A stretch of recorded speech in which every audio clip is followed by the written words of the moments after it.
Hello and welcome to this video on how to create a personal development plan as a coach. So I'd like to start with this quote by Clutterbuck, who says, "It's axiomatic that a coach who does not invest energy into their own development is automatically limiting their effectiveness with clients. In contrast, coaches who take their own development seriously are well equipped to establish and maintain a true development partnership with their clients, who are potentially the most powerful teachers of all." So I think it really captures why it's important. The coachee or the client is at the heart of the coaching process, and we do this for them. We do this so that we are being the best coaches we can for them. And this is not just a really important process to have in place as a coach during your level 5 coaching professional apprenticeship, but it is also super important to have this process in place thereafter. So once you've graduated from the apprenticeship, it's really important to have a personal development plan in place. And today I'm going to talk you through how exactly you should do that. So if we were to look at the next slide, here you will see some of the behaviours from the apprenticeship standard. And I think these are really important because what they do is they highlight where does your personal development plan demonstrate a specific behaviour. So if you were to look, for example, at B1, commitment to self-development, and producing personal development plans here, this behaviour requires you to have a personal development plan in place to demonstrate it. So when you're doing your professional discussion at the end of the apprenticeship, you would get out your personal development plan and that would demonstrate some of these behaviours. Personal development plans are also very good for demonstrating your self-awareness. They show where you have been an ambassador for coaching and your positive approach to personal development, and that can be demonstrated through the progress over time that you demonstrate through your plan. So particularly B3 and B1 here and here are very important because the personal development plan helps to demonstrate those behaviours.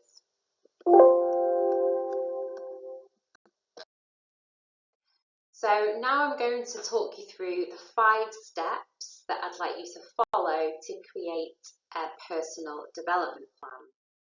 So step 1.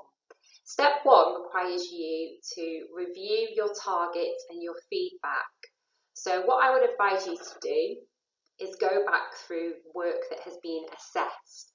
So you should have at least 3 pieces of work that has been assessed to start your personal development plan. What I would advise you to do is go back to the work that has been assessed and read your targets and feedback from your assessor. So here is an example of some feedback that was delivered to an apprentice from an observed practice. So you can see here, if you look in particular at the area for development, it says there still needs to be some work around goal setting in a more specific and time-bound manner. So when your coachee said they wanted some techniques to help them with their coaching, you needed to drill down a bit more as to how many in the time you have today, what type of techniques. So you can see that this particular coaching apprentice needs to work on goal setting, which links to S2 in the standard. So this now would be something that they could feed into their personal development plan. They could write down the area of focus is S2 goal setting, and then they would write down some activities that they could engage in to help them to improve on that area. And I'm going to go through later what activities you might use in your personal development plan to move yourself forward. And I'm also going to look at the structure of your personal development plan later. But I just want you to be aware that that's the first port of call, your feedback from your assessment in informing your personal development plan. Step 2, brainstorm using reflective questions. So this is probably going to help you as much as it is now as it is when you finished your apprenticeship, because these questions experienced coaches use to help them to identify areas for personal development. These areas have been listed on Clutterbook's website, which is clutterbook-cmi.com, and you'll find these questions there, but they're also here in this video. I'm not going to read through them all, but what I would advise you to do is sit down and just brainstorm using some of these questions. So one question might be, what skills do I most want to improve? If you've already done step 1, you'll have a really clear understanding of what they are. Or if we look further down here, we might ask ourselves, what do I need from my professional supervisor? Is it time to trade them in? And that's maybe for after the apprenticeship when you do seek supervision. It might be time to find a different supervisor for a different perspective on things. How can I build my self-confidence as a coach? That could be a question that you want to answer and focus your personal development plan around. How much energy, time and other resources can I invest in making this vision happen? How will I know I'm making progress? So step 3 is all about the brainstorm. It is about using these questions to really generate some ideas around where your gaps are or where your areas of focus are. So that's another step that I really recommend in the process of creating your personal development plan. Sorry, that was step 2. I did call it step 3, but it was step 2. Step 3 is discuss with your skills coach. So the next step is, once you've got your ideas brainstormed from step 2 and you've got your areas from step 1, you might, and you don't have to, but you might want to book in a one-to-one with your skills coach, or if you've already got a tutorial coming up, bring it to them and say, this is what I think I need to work on, X, Y, and Z. What are your thoughts? Are you seeing the same from your end? And have an open discussion with your skills coach as to whether these areas are appropriate in terms of where your gaps are. It might be that some of the feedback that you've lifted from some of your assessments you've already met and they're actually outdated now. You've got new areas to focus on that you didn't realise. I would also look at your progress review. If you've done your progress review already, you'll have 4 of these throughout the year. Look at your most recent progress review with your skills coach and maybe pull some of the areas from there for your personal development plan. So have an open discussion with your skills coach. Step 4 is to actually complete your personal development plan. So I've given you a table and you should all have some. So this is what your personal development plan will look like, and you will fill out the columns as I'm going to instruct here. So the first column is an area that you've identified. So this could be, for example, goal setting, which is often a common goal for coaches at the beginning of their practice.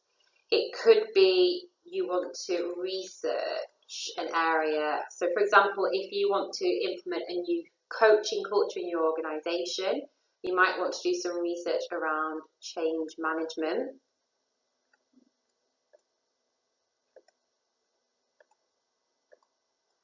Whatever your goal is, you write it here, the area.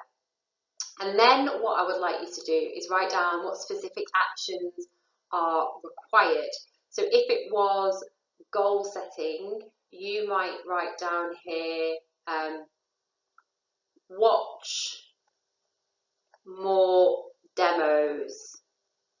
You might watch more coaching demos on YouTube with a focus on just the opening of the sessions to see how experienced coaches do that.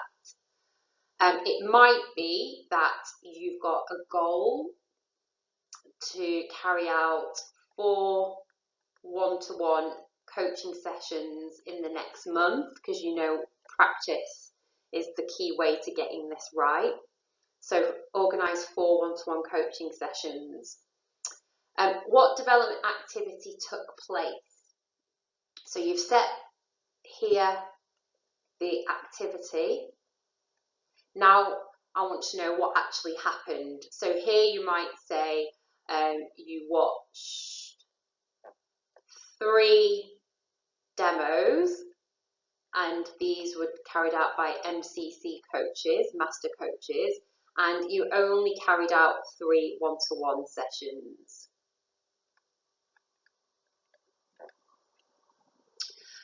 The date of the development activity will need putting down, so say it was in September for the demos, and then the coaching sessions were over a period of time from the 1st to the 21st of September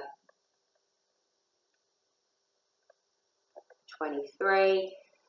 And then what did you learn from your activity? So it's all very well that you've got your activities signposted, but what we want to see on the personal development plan is actually what was the learning. And here you might write, for example, if it was goal setting, that you learned how to be more explicit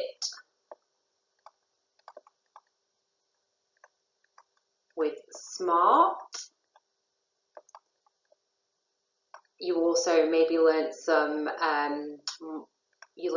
model question stems that you implemented. And then what was the impact? So here I want to know, you've done this activity, you've reflected on what learnings happened, but what was the impact on your coaching? So this could have led to more focused and purposeful sessions.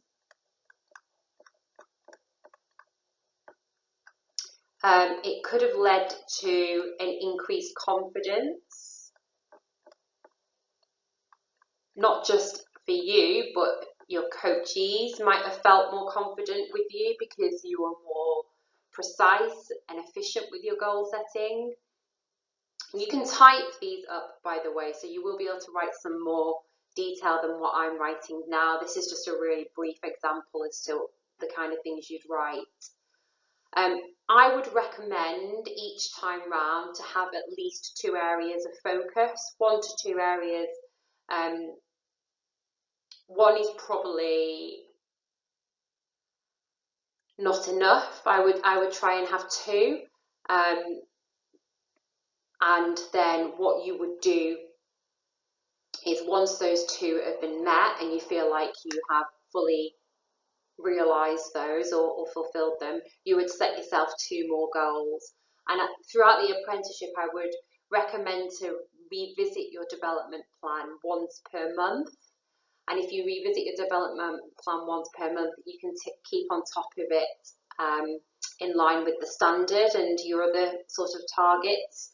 After your apprenticeship, you might want to just spread that out a little bit more and look at it maybe every quarter, every 3 to 4 months per year.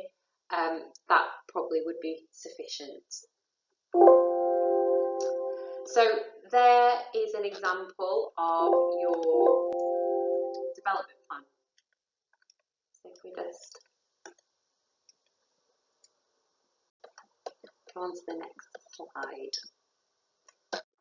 So step 5 is to review your personal development plan every month. And that's really what I just touched on just now, which is to go to your personal development plan and fill in the final 3 columns, which will be what have you learned and what was the impact.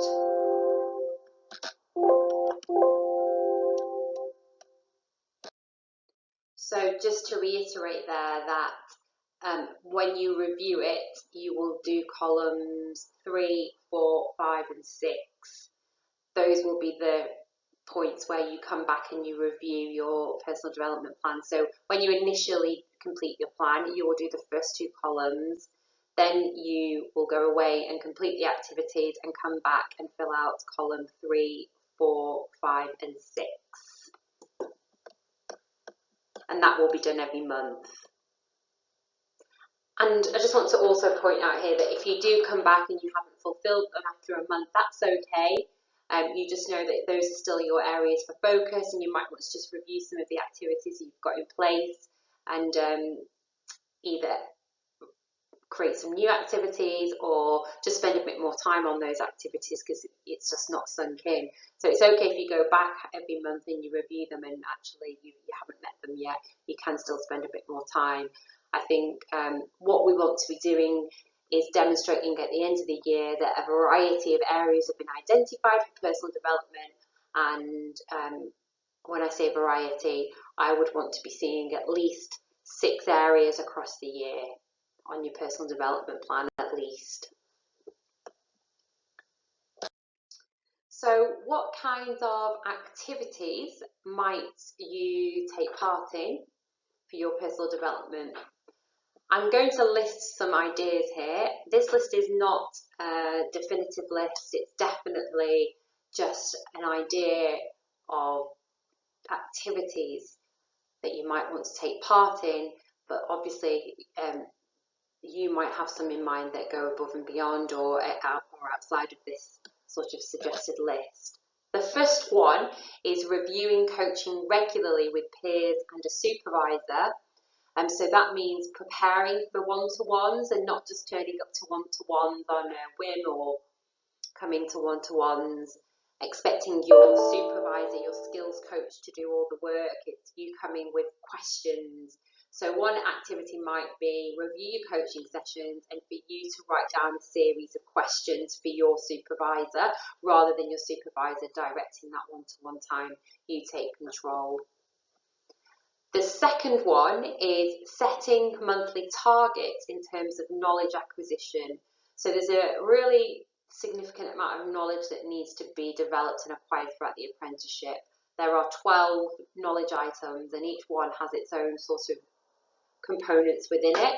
So setting monthly targets in terms of knowledge acquisition is really important. Identify which knowledge areas are you weak on and what are you going to do to fulfill those, to develop them. Reading, attending courses or professional development events, revisiting masterclass slides, listening to podcasts, videos, making revision cards, whatever you think is going to help you. Revisiting the mock test, doing the mock test again. Certainly if you've got below 40 out of 40, there's still some areas, isn't there, that you can revisit.